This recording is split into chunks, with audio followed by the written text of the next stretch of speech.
I just shared the text messages between Floyd and Joel, showing the accounting of the transaction and that nothing seemed to be awry. This is not the first time Floyd has had to take a pawn loan. Earlier last year, he borrowed $1 million from his friend Avi, the owner of Avi & Co., against his $18 million Jacob & Co. watch. Upon research, I realized that even though the retail is $18 million, the market value is about $2 to $3 million, so Floyd's $100 million jewelry collection is more likely worth a fraction of that. Why is Floyd Mayweather pawning jewelry despite being so wealthy, and always seemingly around cash? I asked Jonah how much Floyd spends every single month on his team, and Jonah estimated around $1 million. Yeah, what's shaking, everybody? Tell a friend, that is him again. J King, the one, J King, back with another crazy video. So today we got Floyd Mayweather. Flacco done did it again. I don't even know what he's talking about with Floyd Mayweather. I haven't watched this. I have no idea. I'm just learning about this like y'all is for the first time. So I'm not going to hold you up any longer. So without further ado, let's get to the crazy. The Floyd Mayweather situation is actually worse than we all thought. In our last video, we discussed how Floyd is having money issues. Okay. But we didn't know it was this bad. And we finally know the truth because the guy who Floyd Mayweather is currently suing for robbing him of $100+ million responded, and he provided receipts. And Floyd is flat out broke. I'm talking about down to his last broke. Floyd's spending problem is the reason why he's going broke. I was able to go directly to the source to get private information that hasn't been shared publicly yet, to discuss the recent lawsuit that sent shockwaves throughout the sports world. Mayweather suing former associate in an alleged $175 million fraud scheme. That associate, Jonah, shared with me private text messages, private images of Floyd signing contracts, and access to private communication with his team. Floyd made $750 million in about 90 minutes of work in his professional fights, in his career. We're not even considering the $100+ million he made fighting Conor McGregor, and like the $50+ million he made from the other celebrity boxing matches. Yo, real quick, this is for educational purposes only. This is what not to do. This is a what not to do, ladies and gentlemen. So for young people out there, you're gonna come in, whoever comes into a bag at some point, this is what not to do, so pay close attention. How do you blow through that money? How are you this broke? This man can't even make payroll. He can't even pay his employees on time. That's crazy. He honestly don't got it. And it's nobody's fault but his. But what you're about to watch and listen to is Spencer Cornelia break down how Floyd is now attempting to blame everybody around him and file these frivolous lawsuits against people who was helping him out, right? Because he don't want to look in the mirror. It's his fault he's broke. It's his fault he mismanaged his money. It's his fault he was buying, I don't know, bro, like $5 million watches for no reason whatsoever. And now he has nothing left. And he's going after the people who apparently try to help him. And the proof I've been given will contradict everything you've heard in the news about this case. By going through all of the claims presented in the lawsuit, I'll share all the private information that I have access to so we can understand fully what's going on with Floyd Mayweather. In 2017, Rechnitz and Mayweather became friends, which ultimately led to Rechnitz becoming Floyd's investment manager, real estate advisor, and banking liaison. Jonah helped put deals together for Floyd. He was his manager. So that's sponsorships, real estate deals, and fights, just to name a few revenue streams. Jonah shared with me that he was not on salary, meaning he only made money when there was a commission on finding a deal. As an example, Jonah shared with me that Floyd was running out of money in 2020, so Jonah put together a fight with Logan Paul to generate income, as well as many other exhibition fights. Turns out the only people actually punching Floyd in the face at this time were the IRS debt collectors. Wow. More on that in a minute. The first big claim that Floyd makes is that he wasn't aware that in 2016, Rechnitz had pleaded guilty to wire fraud conspiracy, that Rechnitz had cooperated with the United States Attorney, or that Rechnitz had been the subject of significant civil litigation. This dude, if you're gonna have somebody, you're gonna do big business, like $1 million business with somebody, wouldn't it behoove you to do some thorough background checks on this person? And I'm sure it was just probably just as simple as a quick Google search. Like real rap, he could have, but from what I hear, from what allegedly he can't read.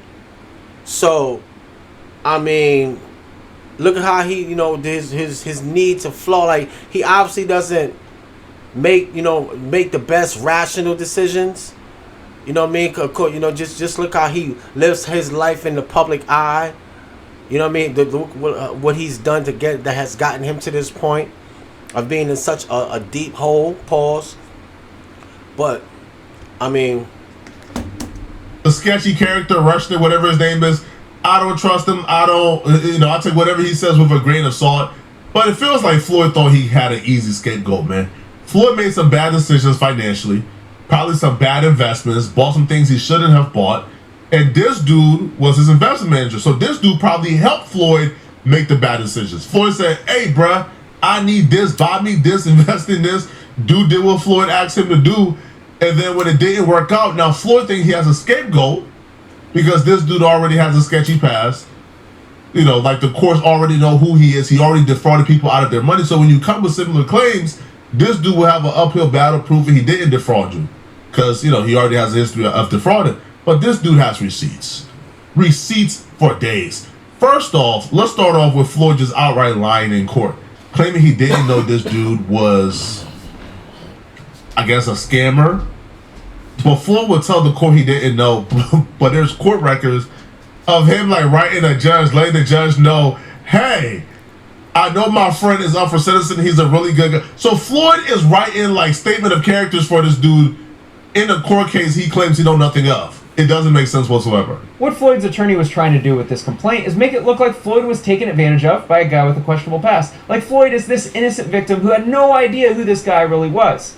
There's a little problem with that, because I have proof he did know. This letter on the screen was sent in 2023 by Floyd Mayweather to a U.S. District Judge for the Southern District of New York. The bottom includes Floyd's name and his signature. For context, this is Floyd Mayweather's letter to the judge in Jonah Recknitz's case, speaking about Jonah's character and why he deserves a better outcome. In the second paragraph, he writes, "We became friendly and I supported him when he was going through the process of being sentenced in 2019. That sounds to me like he knew about Jonah's litigation in New York." In the third paragraph, he writes that Jonah has worked with him as his promoter and business advisor. He has taken the job and run with it, helping Floyd in every aspect and opening up new opportunities. He further mentions the charitable work they've done together. Further down, he mentions that people have tried to take advantage of Jonah by bringing lawsuits against him as a way to extort him. And finally, Floyd writes, "I appreciate you taking the time to read this letter, Your Honor. I would just ask that you consider my personal testimony that Jonah Recknitz is a good person." He claimed that he didn't know about Jonah's past in the complaint, yet he wrote that letter in support of Jonah, showing he clearly knew about the litigation in New York. So it doesn't seem to add up. Many have speculated that Mayweather is coming out of retirement for a rematch with Pacquiao because he needs the money. Yes, this is why. Around August 2025, Floyd needed cash money, so he decided to start pawning his jewelry. Here's a text on August 25th, 2025 of Jonah sending Floyd an image of his watch and the word loan below. That represents that watch as being within the group that was being pawned. Here's the second image sent on that day. What? The top image is a collection of watches that were grouped together for a November loan and that many have been returned after the balance was paid down. Here's the next message of another collection of watches that were used for a loan. The image on the left is an exhibit Floyd included in the complaint. Within this list are 4 of the watches you see in the text message on the right that were included in the group of watches that were pawned. This indicates he continues to lie about not knowing that his watches were getting pawned for a loan to fund his lifestyle. To me is that Floyd was running out of money. Now, obviously, his broke is a lot different than broke for me and you.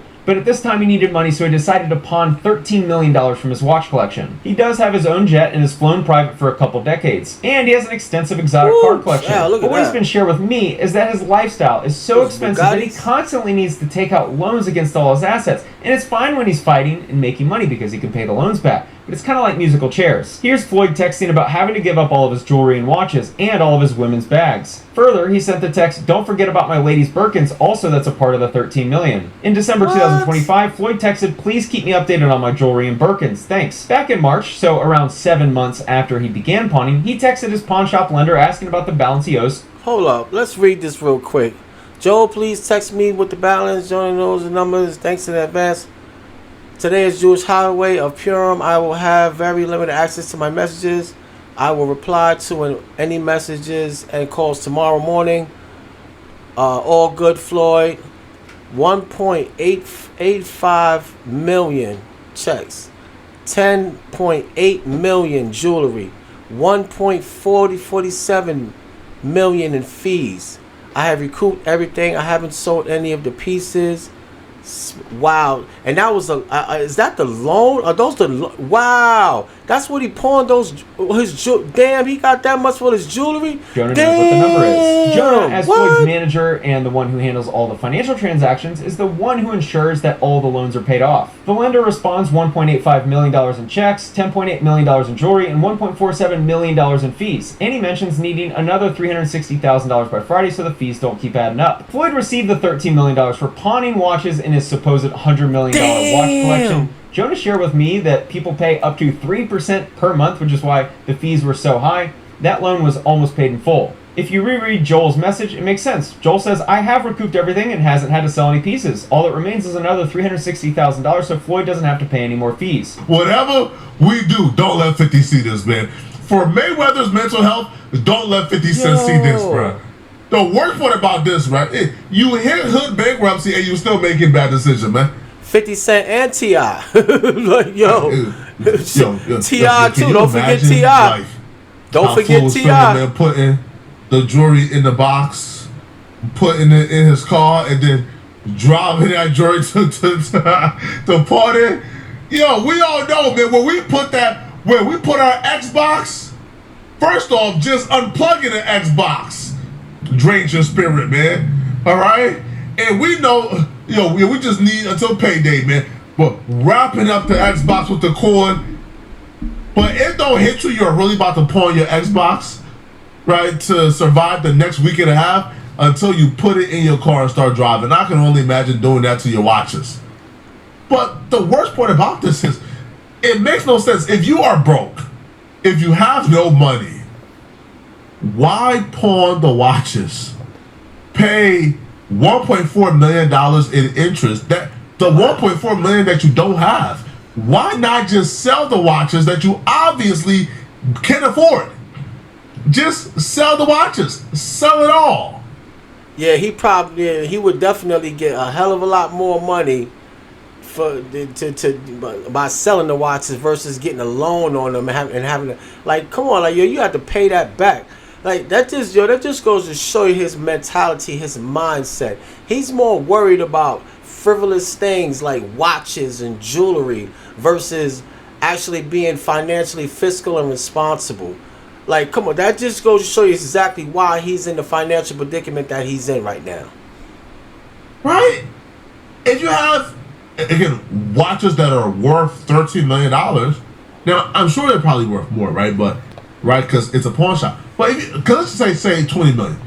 If you have watches that are worth $20 million, why not just sell the watches completely? Take that $20 million and get your financial situation back right. It makes no sense. You pawn it for $13 million.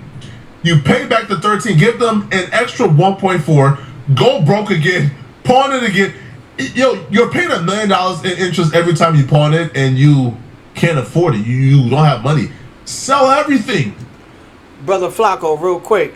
The reason why he's in this predicament is because he doesn't think like that. He obviously doesn't think like that. His mindset is more on oppressing people who are broke, who are people who don't have anything. That's what he's focused on. That's what's more important to him. Looking like he has money versus actually having it. Sell it all. Start from scratch. Live a modest life. Floyd, you are rich, or you was rich. Why are you trying to appear rich to broke? He made it. Why are you pulling up in, I don't know, bro, like Gucci from head to toe? He made it. 4 different watches on at the same time. He could still live like that, but it doesn't make no sense. You could still have those things. $1 million big Cuban. It doesn't make sense. You're trying to look rich for broke people. I just said that too, but it does. Like, you could still have all the name brand things. You could still have the nice jewelry, the nice watches and everything. But you can't be buying those things every single day or every week. You can't spend more money than you take in. Like, that's. I mean, it's economics 101. It's basic economics. But I'm just stunned, bro, that Floyd was really able to blow through $750 million. Just in career earnings. We're not even talking about the rest, as we discussed earlier. In case you aren't following, Joel can sell the watches that were pawned if Floyd doesn't pay the $13 million back. But he didn't need to sell watches because he was paid back and made $1.5 million in fees. In the complaint, Floyd discusses pawning his $100 million jewelry collection with the words, "to be pledged or placed in the possession of Joel, a Miami jewelry dealer." The amount received was around $13 million. A substantial portion of the pledged jewelry remains in the possession of Joel and Modi, and no accounting has been provided to Mr. Mayweather, and then alleges that the consideration received was diverted by Recknitz and not paid to Floyd. The text messages between Floyd and Joel showing the accounting of the transaction and that nothing seemed to be awry. This is not the first time Floyd has had to take a pawn loan. Ooh, Earlier look at last that. year, he Look borrowed at that. $1 million from his friend Avi, the owner of Damn. Avi & Co., against his $18 million Jacob & Co. watch. 18. Upon research, I realized that even though the retail is $18 million, the market value is about $2 to $3 million. So Floyd's $100 million jewelry collection is more likely worth a fraction of that. Why is Floyd Mayweather pawning jewelry despite being so wealthy and always seemingly around cash? I asked Jonah how much Floyd spends every single month on his team, and Jonah estimated around $1 million. He now needs to exit retirement to fight Manny Pacquiao for a payday. One of the other claims is about Floyd selling his jet and not receiving any money. There's mention in the complaint that the block for the purchaser was left blank. What the media misunderstood was that the plane wasn't sold for $1 like the complaint lists here. Here's the actual signed contract, which does list the consideration of $1 and OVC, and you can see Floyd's signature down below. I think what was misunderstood is that the plane didn't actually sell for $1. OVC means other valuable considerations, which means the sale was for more than $1. This happens when private parties don't want the amount known to the public. Here's the text message between Jonah and Floyd. Jonah sent the payoff letter from the lender of his private jet, as well as a letter from Navy Federal Credit Union regarding a $2.787 million payoff. What happened was Floyd took out a large loan against the value of the jet. So when the jet was sold, a large chunk of the money went to pay off the loan and many of his other debts. Here's the payoff demand statement for the jet. Highlighted is borrower named Floyd Mayweather. The total loan payoff is around $2.79 million, and the highlight in the bottom left is the property collateral as the Gulfstream Learjet. This is the bank wire transfer receipt from the credit union. Both of these documents were sent to Floyd, so he's clearly lying about the jet only selling. Yo, look at that real quick. $2.787 million amount sent, right? And there's a $20 transfer fee. Like that just stands out as weird as hell to me. Like, yo, you're gonna tack on you couldn't have said somebody, yo, I guess David, yeah, they said, yo, we gotta get so like $20 for that. Just, I don't know, that just seems weird to me. $1 and him being out of the know on the jet selling. The picture on the left is Floyd signing the contract, and the picture on the right is Floyd holding the aircraft purchase and sale agreement right after signing it. Does he look disappointed in the terms of the sale? This is the text Jonah sent to Floyd in September 2025, indicating that the house and airplane contracts were done, and Floyd responded, "Let's go." To make it even more clear that Floyd knew about the plane purchase and the terms of the purchase and sale, here's a text between Floyd and Jonah where Floyd writes, "Can you call me about the plane, please? I need for you to update me, please." And Jonah responded, "Plane is ready to close." Jonah saved hundreds of private images, screenshots of text messages, and I can understand why he did it. They were dealing with millions upon millions of dollars. Seriously. Floyd was going broke, and Jonah worried that Floyd was going to start blaming those around him for his financial problems. Back in November 2025, Jonah sent this message to Floyd saying, "I can help continue to create income for you for life, but you need to start saving more money and spending less." There should be a lesson to all of y'all watching this. No amount of money is run through, all right? Because you will think 750. There's no way anybody can run through it. Floyd ran through it, and now he's broke. Floyd had an opportunity to probably be up like what, 10, 15 billion by now if he would have made the right investments. He definitely would have been a billionaire. Magic Johnson probably made what, a tenth of what Floyd made in his career. And Magic Johnson is up a B. Jay-Z probably made what, a tenth, 5% of what Floyd made in his career, but Jay-Z took his music earnings and now he's up a B. It makes no sense why Floyd Mayweather is having money issues and not up a B, bruh. You was this close to a B. Y'all let me know in the comment section. Alright, so look, this is exactly what you don't do. I'm not no financial expert.